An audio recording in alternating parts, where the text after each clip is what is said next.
Welcome to SK study point Siliguri. इस वीडियो में हम लोग देख रहे हैं how to balance chemical equation. Part 1 में आप समझ चुके हैं 1 to 10 क्वेश्चंस को संतुलित करना देख चुके हैं, समझ चुके हैं, और हम 8 समीकरणों को देखेंगे कि किस तरह से संतुलित किया जाता है, क्योंकि हर एक समीकरण में कुछ नई बात है, कुछ नया चीज़ है जिसको देख के आप समझ सकते हैं अंतर क्या है। इसलिए पार्ट 2 बनाना पड़ा है ताकि आपको और कुछ 8 समीकरणों के बारे में पता चले कि उसको किस तरह से बैलेंस करते हैं। तो चलिए आगे बढ़ते हैं। अगर अभी तक आप इसके स्टडी पॉइंट सिलीगुड़ी को सब्सक्राइब नहीं किया है तो तुरंत सब्सक्राइब कर दीजिए और बेल बटन को भी दबा दीजिए ताकि हर एक नए वीडियो का नोटिफिकेशन आपको मिलता रहे। कमेंट बॉक्स में जाकर कमेंट जरूर कीजिएगा, क्योंकि इससे हम लोगों को एनकरेजमेंट मिलती है कि और बेहतर से बेहतर वीडियो बनाते रहें। तो चलिए शुरू करते हैं। देखिए 11th नंबर जो समीकरण है उसमें सिल्वर और हाइड्रोजन सल्फाइड के साथ प्रतिक्रिया करके Ag2S, ठीक है, सिल्वर सल्फाइड और हाइड्रोजन गैस उत्पन्न करता है। आपको बैलेंस करना है। सबसे पहले करना क्या है, देखिए कितने परमाणु हैं उसको लिख लीजिए। सिल्वर के 1 है, हाइड्रोजन के 1 है, सल्फर का 1 है, हाइड्रोजन का 2 है। यहाँ पर आपने लिख लिया सिल्वर का 1 परमाणु, हाइड्रोजन का 2 परमाणु और सल्फर का 1 परमाणु। तो लेफ्ट हैंड साइड में कितने परमाणु हैं उसको आपने दिखा दिया रिएक्टेंट में। उसी तरह से प्रोडक्ट में कितने हैं, 2, हाइड्रोजन कितने हैं, 2, सल्फर कितना है, 1। इसको आपको इक्वल करना है। देखिए सल्फर यहाँ पर 1 है, यहाँ पर 1 है, दोनों तरफ बराबर है। हाइड्रोजन यहाँ पर 2 है, यहाँ पर 2 है, बराबर है। केवल सिल्वर का हेरा फेरी है। सिल्वर यहाँ पे 2 है, अगर मैं इसको 2 से मल्टीप्लाई कर देता हूं तो 2 हो जाने के बाद सिल्वर 2 हो जाएगा, Ag 2 हो जाएगा, मेरा पूरा सबका परमाणु बराबर हो जाएगा। ठीक है, तो क्या लिखेंगे हम लोग, देयरफॉर Ag प्लस H2S इस इक्वल टू को लिखेंगे इस एरो के जगह में, तभी हम लोग बोल पाएंगे कि बैलेंस होता है। अब देखिए यहाँ पर 2 से मल्टीप्लाई किए हैं, यहाँ पे कुछ भी नहीं, यहाँ भी कुछ भी नहीं, यहाँ भी कुछ भी नहीं, तो बैलेंस्ड हो गया। तो यहाँ पे क्या किए, 2 silver 2 silver, 2 hydrogen 2 hydrogen, 1 sulphur 1 sulphur. इस तरह से हम लोग समीकरणों को बैलेंस कर सकते हैं। उम्मीद कर रहा हूँ आपको समझ में आ गया होगा। और एक चीज देख लीजिए जो हम लोग समझने की कोशिश करेंगे, इस क्वेश्चन के लिए ही समझ रहे हैं, आप चाहें तो इसी तरह से बाकी का भी कर सकते हैं। इसमें देखिए सिल्वर का परमाणु कितना है, 1 है, ठीक। हाइड्रोजन का कितना है, 2 है। सल्फर का कितना है, 1 है। इस साइड में देखिए 2 है, ठीक है, समीकरण से देख लीजिए। उसके बाद में हाइड्रोजन का कितना है, 2 है। सल्फर का कितना, 1 है। इतना कर लेने के बाद में इस तरह से आप टेबल अगर बना के करेंगे आपको भले ही समझ में आ जाए, किंतु बहुत समय लगेगा। इसीलिए हम लोग जैसे पहले सीखें उसी तरह से ही करते जाएंगे। आपको समझाने के लिए फिर से मैंने इस तरह से बताना उचित समझा, इसलिए बता रहा हूँ। आप जब भी मल्टीप्लाई करते हैं कोई भी नंबर डाल के, तो यहाँ पे समझ लीजिए कि यह एक बॉक्स में ही है, और अगर मैं कोई भी अंक यहाँ पे लिखता हूँ दैट मीन्स यह इसको भी मल्टीप्लाई करेगा और इसको भी मल्टीप्लाई करेगा। चूंकि इस क्वेश्चन में मुझे तो इस तरह की जरूरत नहीं पड़ रही है बोलकर मुझे कोई दिक्कत नहीं है। यहाँ पे देखिए इसको 2 से गुना करने से ही 2 हो गया। तो देखिए यहाँ पे 2, इधर भी 2, इधर 2, इधर भी 2, इधर 1, इधर भी 1, तो सभी का परमाणु बराबर हो गया। तो कहाँ पर मैंने 2 लिखा, यहाँ पर 2 लिखा। तो इस तरह से हम लोग बैलेंसिंग करते हैं। देखिए और बाकी में कुछ दिक्कत नहीं है। बॉक्स बनाने का मकसद था कि अगर मल्टीप्लाई करने के समय में कुछ करना पड़े तो मैं बताऊं कि यहाँ पे अगर 2 लिखता हूं तो 2 दूना 4 यहाँ पे हो गया, यहाँ पर इसके लिए 2 हो गया। ठीक है, तो उम्मीद कर रहा हूँ इस तरह से भी आप करके समझ सकते हैं। नंबर को देखते हैं। देखिए यहाँ पे लेड नाइट्रेट है, इसको गर्म किया गया, मैं अपनी तरफ से बोल रहा हूँ गर्म किया गया, तो यह PbO NO2 और O2 बनाया। आपके पास क्या किया जा रहा है, यहाँ पर किस स्टेट में है, भौतिक अवस्था क्या है, ये इन सब कंपाउंड्स का आपको नहीं बताया जाएगा, ना ही एलिमेंट्स का बताया जाएगा, वो आपको सोच लेना है। तो समीकरणों में पता नहीं चल पा रहे हैं, किंतु बैलेंस करेंगे तो उसमें अगर स्टेट बताते हैं तो भी होगा। तो बेसिकली हम लोग स्टेट अभी नहीं बताएंगे, केवल हमारा टारगेट है कि यहाँ पे नंबर ऑफ एटम्स, परमाणुओं की संख्या को बराबर दिखा देना है। तो देखिए इसके लेफ्ट हैंड साइड में मतलब जो रिएक्टेंट है उसमें कितने परमाणु हैं उसको लिखेंगे हम लोग। यहाँ पे आप देख पा रहे हैं Pb है, N है और O है। तो Pb कितना है, 1 है। यहाँ पे देखिए नाइट्रोजन केवल 1 है और बाहर में होल ब्रैकेट है, ब्रैकेट होल 2 है, दैट मीन्स यहाँ पे 1 इंटू 2 हो गया। ऑक्सीजन कितना है, 3 है, 3 इंटू 2 6 हो गया। इस चीज़ को आप सही से समझ लीजिए। प्रोडक्ट में देखिए प्रतिक्रिया में यहाँ पे Pb 1 है, N को लिखता हूँ, N भी 1 है। ऑक्सीजन देखिए, ऑक्सीजन यहाँ पे स्प्लिट किया हुआ है, यहाँ पर 1 है, यहाँ पर 2 है, यहाँ पर फिर 2 है। इस तरह से ऑक्सीजन बटा हुआ है और कुल मिला के कितना है, 5 है। अब देखिए इस तरह के क्वेश्चंस जब भी रहें आपको तो ध्यान से समझना पड़ेगा, क्योंकि आप एक जगह ऑक्सीजन को मल्टीप्लाई करेंगे तो दूसरी जगह वह गोलमाल कर देगा, डिस्टर्ब कर देगा। तो अगर यहाँ पर देख लीजिए, अगर यहाँ पर 1 है तो आप इस तरह से पा रहे हैं। मैं इसको यहाँ पे 2 बैठा लूँगा, ये ट्रिक मेथड है, ट्रिकी है। अगर मैं यहाँ पे 2 बैठा के करूँ तो किस तरह से होगा, 2 बैठाने से चेंज हो जाएगा, है ना। इस तरह से भी मैं चेक करके बैठा सकता हूँ, किंतु मैं अभी पहले आपको समझाने की कोशिश कर रहा हूँ कि यहाँ पे किस तरह से हम लोग आगे बढ़ेंगे। यहाँ पे देखिए ऑक्सीजन 6 है, तो ऑक्सीजन को लेकर ही हम लोग पहला काम शुरू करेंगे कि ऑक्सीजन को इक्वल करें। ऑक्सीजन जो सबसे ज़्यादा रहेगा उसी को लेके कैलकुलेशन आप कीजिएगा तो आपके लिए आसानी होगा। तो 6 है, तो इस साइड में हम लोग बैलेंस करेंगे। अगर यहाँ पे मैं 2 बैठाता हूँ तो देखिए एक चीज़ याद रखिए और एक चीज़ कह देते हैं, यहाँ पर इवन नंबर में ही रहेगा, ऑड नंबर में नहीं रहेगा, इतना समझ लीजिए। जब भी हम लोग करते हैं इस तरह से मल्टीप्लाई तो देखिएगा इवन नंबर में आ जाएगा। यहाँ पर अगर 2 से मल्टीप्लाई करता हूँ तो यहाँ पे कितना हो गया, Pb 2 हो गया, 2 4 और 2 6 हो गया, यहाँ पे मिल गया। किंतु यहाँ पे 2 मल्टीप्लाई करने का मतलब है कि Pb 2 हो गया, तो यहाँ पे 2 बैठाना पड़ेगा। अगर यहाँ पे 2 बैठाया तो 6 दूना 12 हो जाएगा, है ना। तो इसीलिए उसको भी सोचना पड़ेगा मुझे। यहाँ पे देखिए अगर 2 बैठा रहा हूँ तो N 2 हो गया और ये 2 हो गया, 4 हो गया। तो इसका मतलब है कि अगर मैं यहाँ पर 2 बैठाया तो यहाँ पर भी 2 बैठाना पड़ेगा, तो ये 2 हो जाएगा, तो ये कितना हो जाएगा, 4 हो जाएगा, ये कितना हो जाएगा, 12 हो जाएगा। इसी को लेके मुझे यहाँ पे सोचना है। तो यहाँ पे 2 बैठा दिया हूँ तो ऑक्सीजन मेरा इसके वाला है, ऑक्सीजन देखिए कितना हो जाएगा, 2 हो गया। यहाँ पे स्प्लिट करके बता रहा हूँ, यहाँ पर ऑक्सीजन, यहाँ पे नाइट्रोजन देखिए 4 हो गया, तो यहाँ पे भी नाइट्रोजन मुझे 4 बैठाना पड़ेगा, मतलब 4 से गुना करूंगा। यहाँ पर कितना हो जाएगा, 4 1 4। किंतु इसके साथ में जो ऑक्सीजन है वो कितना हो जाएगा, 4 हो जाएगा जी। और ये ऑक्सीजन ये जो 2 है, 2 का 2 ही रहेगा, ठीक है। यहाँ पर 4 हो गया तो यहाँ पे 8 हो गया, 8 2 10 तो 12, तो यहाँ भी 12 यहाँ भी 12। तो देखिए इस तरह से हम लोग बैलेंस करेंगे। तो हम लोग क्या लिखेंगे, Pb NO3 ऑल 2, यहाँ पे 2 से मल्टीप्लाई किए हैं, PbO यहाँ पे भी 2 से मल्टीप्लाई कर रहे हैं, यहाँ पर 4 से किए हैं NO2 प्लस O2। समझ में आ गया होगा। यहाँ पर आप समझ लीजिएगा कि सबसे पहले बड़ा जो है उसको लेके चलेंगे, सेकंड जब इधर मल्टीप्लाई कर रहे हैं तो इधर भी मल्टीप्लाई करना पड़ेगा, उस चीज़ का आपको सोच लेना होगा। यहाँ पे 4 से गुना कर रहे हैं, यहाँ पे 4 हो गया, तो यहाँ भी 4 से गुना करेंगे तभी 4 होगा। तो जैसे ऑक्सीजन यहाँ पे 2 है तो ये 4 से गुना होने से 8 हो जाएगा। ये सेकंड वाला इसके लिए है, थर्ड वाला इसके लिए है।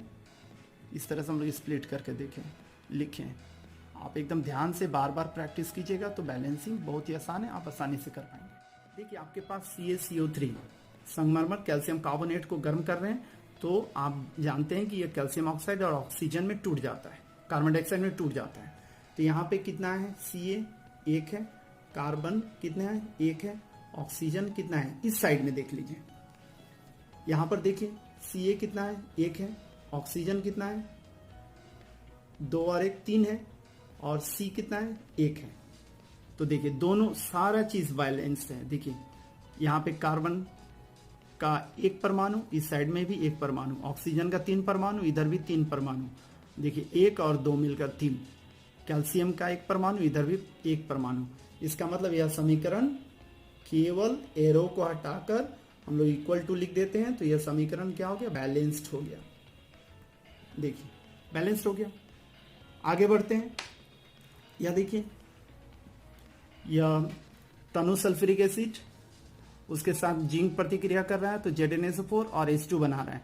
यहाँ पर आप देखकर जब प्रैक्टिस बहुत बार कर लेंगे तो आपको खुद ही समझ में आ जाएगा, देखते ही कि यह बैलेंस्ड है या नहीं है। यहाँ पे देखिए Zn 1 है, यहाँ भी 1 है, हाइड्रोजन 2 है, हाइड्रोजन 2 है, सल्फर 1 है, सल्फर 1 है, ऑक्सीजन 4 है, ऑक्सीजन 4 है, मतलब ये बैलेंस्ड है। ठीक है, तो आप फटाफट क्या लिख देंगे? Zn plus H2SO4 equal to ZnSO4 plus H2। ठीक है, आपको ये चीज लिख देना है, ये लिख दीजिएगा, ताकि क्या होगा एग्जाम में आपको दिक्कत भी नहीं हो और टीचर को भी नंबर देने में दिक्कत ना हो। ठीक है, इस तरह से आप लिख दीजिएगा कितने हैं सबके परमाणु आपने दिखा दिया, इसलिए आपने बैलेंस करके बता दिया। वैसे इसको लिख के दिखाना जरूरी नहीं है, मेन नंबर आपको इसके लिए मिलेगा। इक्वल टू साइन की जगह में अगर आप एरो लिखे रहेंगे तो नंबर कट जाएगा। इस समीकरण में देखिए कार्बन 1 है, कार्बन 1 है, हाइड्रोजन 4 है, यहाँ पे देखिए, यहाँ पे हाइड्रोजन 2 है, ऑक्सीजन यहाँ पे 2 है, यहाँ पे 2 और 1 3 है। तो यहाँ पर फिर आपको बैलेंस करना पड़ेगा। ध्यान से देखिएगा, तो इसको लिख लेते हैं, कार्बन 1, हाइड्रोजन 4, ऑक्सीजन 2, यहाँ पे कार्बन 1, हाइड्रोजन 2, ऑक्सीजन 3। देखिए किस तरह से यहाँ पे करेंगे, यहाँ पे सोचना पड़ेगा, क्योंकि आप अगर सोचेंगे नहीं मैं यहाँ पे 2 से 3 कर दूंगा तो हो जाएगा, वैसा नहीं हो सकता, क्योंकि यह ऑक्सीजन इसके साथ में है और एक ऑक्सीजन इसके साथ में है, तो आपको बैलेंस करके चलना पड़ेगा। हाइड्रोजन यहाँ पे 2 है, तो हाइड्रोजन को यहाँ पे 2 है, यहाँ पे 4 है, तो इसको 2 से गुना करेंगे तो यहाँ पे 4 हो जाएगा। ऑक्सीजन यहाँ पे कितना हो गया? 2। तो जब हाइड्रोजन को 2 से गुना कर रहे हैं तो यहाँ पे 2 से गुना करने से कितना हो जाएगा? देखिए ऑक्सीजन यहाँ पे एक बार 2 लिखिए, एक बार 1 लिखिएगा तो आपको कंफ्यूजन नहीं होगा। तो ये कितना हो जाएगा? या तो गुना नहीं हो रहा है, इसके साथ गुना हो रहा है, तो ये 2 हो जाएगा। तो हाइड्रोजन यहाँ पे देखिए 4 हो गया, तो इसके साथ वाला जो हाइड्रोजन है, ऑक्सीजन के साथ में हाइड्रोजन है 4 हो गया, तो हाइड्रोजन के साथ में जो ऑक्सीजन है वो 2 हो गया, तो 2 और 2 4 हो गया। तो इस ऑक्सीजन को अगर मैं 2 से गुना करूंगा तो 4 हो जाएगा। तो इसका मतलब क्या हो गया?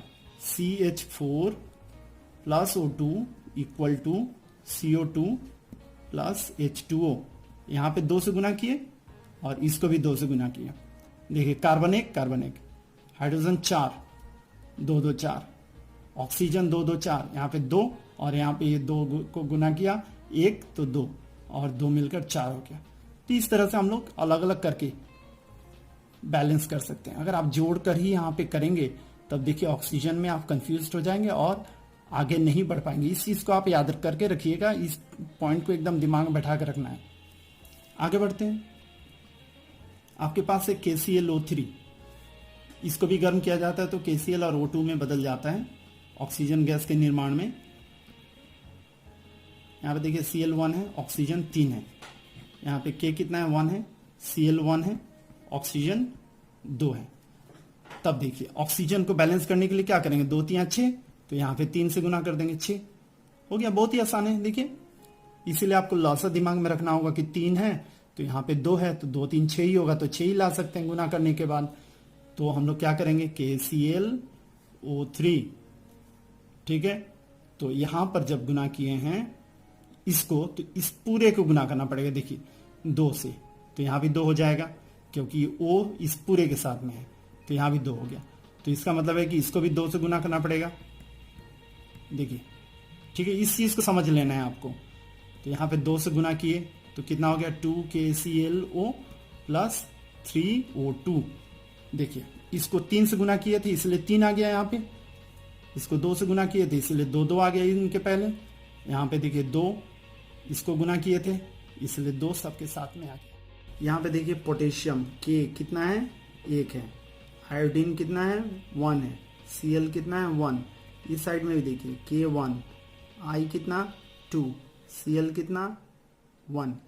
तो यहाँ पर इसको 2 से अगर मैं मल्टीप्लाई करूं तो I तो इक्वल हो गया, इक्वल टू 2, इधर इधर मिल गया, किंतु K नहीं मिला, तो K को गुना करना पड़ेगा 2 से, तो 2 हो गया। फिर जब यहाँ पे K2 हो गया तो इसको भी 2 से गुना करना पड़ेगा, तो कितना आ जाएगा 2। तो यहाँ पर फिर 2 से गुना करेंगे, कितना होगा 2। यहाँ पे Cl कितना था, मेरे पास 2 था, तो Cl 2, I 2 और K भी 2। तो इस तरह से हम लोग बैलेंस कर लिए। तो Ki 2Ki plus Cl2 equal to 2KCl plus I2। इस तरह से बैलेंस करते हैं। तो उम्मीद कर रहा हूँ आपको समझ में आ ही गया होगा। तो इस क्वेश्चन को भी देख लेते हैं ताकि समझ में पूरा आ जाए और हम लोग इस वीडियो को कंप्लीट कर लें। देखिए Na कितना है, यहाँ पे 1, ऑक्सीजन कितना है, यहाँ पर 1, हाइड्रोजन कितना है, यहाँ पे 1, यहाँ पे हाइड्रोजन कितना है 2, सल्फर कितना है 1। तो देखिए हाइड्रोजन यहाँ पर 2 है, कुल मिला के 3 हो गया। यहाँ पे ऑक्सीजन कितना है 1 है, यहाँ पे 4 है, कुल मिला के 5 हो गया। ठीक है, इस तरह से हम लोग बैलेंस करके देखेंगे। इस साइड में भी Na सोडियम 2 हो गया, सल्फर कितना है 1 है, ऑक्सीजन कितना है यहाँ पे 4 है, हाइड्रोजन कितना है 2 है। ठीक है, तो यहाँ पर ऑक्सीजन 1 है, कुल मिला के 5 हो गया। ऑक्सीजन 5, ऑक्सीजन 5 मिल गया। ठीक है, सल्फर 1, सल्फर 1 2 है, यहाँ पे 3 है, यहाँ पे ऑक्सीजन 5 है, इधर भी 5 है। Na यहाँ पे 1 है, Na यहाँ पर 2 है। तो क्या करेंगे, यहाँ पे 2 से अगर गुना करता हूं तो सोडियम कितना हो गया 2, इधर भी 2, बराबर हो गया। किंतु देखिए O और H दोनों डिस्टर्ब हो गया। ठीक है, तो इसलिए हम लोग इस O को ब्रेक करके लिखे रहेंगे। देखिए यहाँ पे O को 1 और इधर वाले O को 4 लिखेंगे, तो इसको 2 से गुना करेंगे, कितना हो जाएगा 2 हो जाएगा। यहाँ पे हाइड्रोजन को भी ब्रेक करेंगे। देखिए हाइड्रोजन यहाँ पे 1, यहाँ पे हाइड्रोजन 2, तो इसको 2 से गुना कर रहे हैं क्योंकि ये हाइड्रोजन किसके साथ में, इसके साथ वाला है, तो यहाँ पे 2। देखिए Na 2 हो गया, ऑक्सीजन 2 हो गया, हाइड्रोजन 2 हो गया। ठीक है, तो यहाँ पे हाइड्रोजन 2 और 2 मिलकर 4 हो गया। ठीक है, 2 और 2 मिलकर 4 हो गया। ऑक्सीजन कितना हो गया 4 2 6 हो गया। ठीक है, इस तरह से आप समझ लीजिए। तो यहाँ पर तो नहीं हुआ, तो यहाँ भी ऑक्सीजन को हम लोग स्प्लिट कर लेंगे। यहाँ पर 4 है, यहाँ पे कितना है 1 है। ठीक है, तो इसको अगर मैं 2 से गुना करूंगा तो ये हाइड्रोजन कितना हो जाएगा 4 हो जाएगा। तो इसके साथ में जो ऑक्सीजन है उसको 2 से गुना करेंगे तो 2 हो जाएगा। तो ऑक्सीजन 2 और 2 मिलकर 2 और 4 मिलकर 6 हो जाएगा। Ca मिल गया, सल्फर मिल गया, ये भी मिल गया। तो हम लोग क्या लिखेंगे, देखिए ध्यान से समझ लीजिएगा। अगर कंफ्यूजन हो रहा होगा तो वीडियो को पॉज कर लीजिए, फिर ध्यान से सुनिए, बारंबार सुनिए, तो आपको आसानी से समझ में आ जाएगा। इस तरह का और भी थोड़ा हार्डर क्वेश्चन मिलेगा आने वाला समय में, तो आपको समझना पड़ेगा। नहीं समझेंगे, ध्यान नहीं देंगे तो समझ में नहीं आएगा। देखिए इस तरह से। अब देखिए आप Na2 O2 और यहाँ पे 4 6 हो गया, यहाँ पे 4 और यहाँ पे 2 गुना किया 1 को 2 6 हो गया। ठीक है, NaO और H हो गया। S देखते हैं, S1 तो इस तरह से हम लोग बैलेंस कर लिए। उम्मीद कर रहा हूं आपको बैलेंस करना समीकरण का समझ में आ गया होगा। अगर समझ में नहीं आया होगा, कुछ भी कंफ्यूजन अगर रहा हो, तो आप कमेंट सेक्शन में जाकर कमेंट जरूर कीजिएगा, लाइक और शेयर जरूर कीजिएगा। अगर इसके स्टडी पॉइंट सिलीगुड़ी को सब्सक्राइब नहीं किए तो तुरंत सब्सक्राइब कर दीजिएगा, ताकि आने वाले समय में इससे भी बेहतर वीडियो अगर आए तो आपको तुरंत पता चल जाए। Thank you very much for watching us.